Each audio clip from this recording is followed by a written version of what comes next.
Pour mettre en œuvre des solutions qui vont permettre de diminuer l'émission des gaz à effet de serre, parfois de capturer ces gaz pour les empêcher de nuire, il convient que les techniques qui polluent et qui émettent soient conduites à payer un coût de pollution avec des sommes qui seront, elles, utilisées pour aider ceux qui dépolluent. Bref, mettre en œuvre le principe pollueur-payeur. Et un coût du carbone robuste et durable, stable, qui va permettre à tous ceux qui veulent faire des efforts pour moins émettre, pour plus émettre, pour dépolluer, de pouvoir avoir un horizon de temps long pour amortir leurs investissements. Le deuxième message, c'est économie circulaire. Parce que les émissions de carbone, ce n'est pas seulement la production d'énergie. C'est l'ensemble de l'économie, et notamment de notre économie classique linéaire, qui consiste à extraire des matières, des ressources naturelles, à fabriquer et à jeter. Cette économie linéaire consomme beaucoup de carbone et émet beaucoup de carbone. Passer d'une économie linéaire à une économie circulaire, où les déchets des uns sont les matières premières des autres, permet de diminuer considérablement les émissions. Un seul exemple, une bouteille de plastique, une bouteille d'eau en plastique de PET, utiliser du plastique recyclé pour fabriquer de nouvelles bouteilles, c'est 70% d'économie d'émissions de CO2 par rapport au fait d'en fabriquer une avec de la matière vierge. Et puis le troisième mot d'ordre, c'est le mot méthane. Parce que les émissions de gaz à effet de serre, c'est bien sûr le CO2, mais ce sont également toutes les émissions de gaz à durée de vie plus courte, car le CO2 a une durée de vie longue. Le méthane est le principal d'entre eux. Au cours des 20 dernières années, les émissions de gaz à effet de serre ont constitué en 40% de méthane et presque 40% de CO2. Or, capturer le méthane, empêcher les émissions de méthane, c'est plus simple, c'est moins coûteux que le CO2. Donc commençons par le méthane, ça va nous donner du temps pour trouver des solutions pour le CO2. Alors les entreprises sont celles qui peuvent proposer des solutions.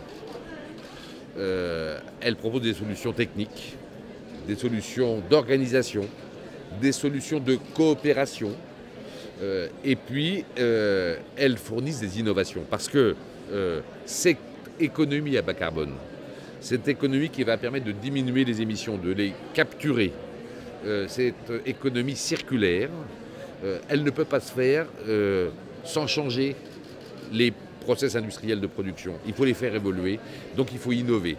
L'économie à bas carbone sera une économie de l'innovation, ou ne sera pas. Donc le rôle des entreprises, c'est d'apporter des solutions et pour ce faire, d'innover.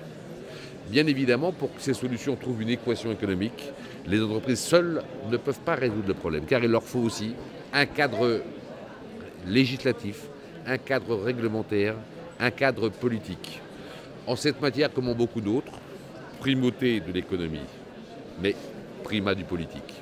Nous avons besoin que la COP21 permette d'établir un coût du carbone élevé, permettant que toute cette solution puisse trouver matière à être mise en œuvre et trouver une rentabilité acceptable par ceux qui les mettent en œuvre. L'économie circulaire, c'est un changement de paradigme dans l'ensemble de l'économie.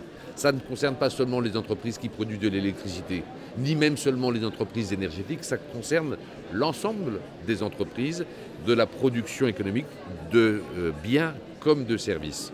C'est un autre logiciel qui suppose de revoir la conception des produits, la fameuse éco-conception, pour que dès le début, on pense à ce qu'on fera lorsque ces produits arriveront en fin de vie, comment réutiliser l'ensemble des matériaux qui ont été utiles pour les fabriquer, comment faire en sorte que ces déchets trouvent une nouvelle vie.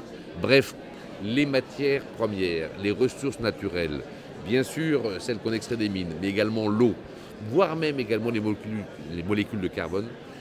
Ces matières-là sont trop précieuses désormais pour n'être utilisées qu'une fois.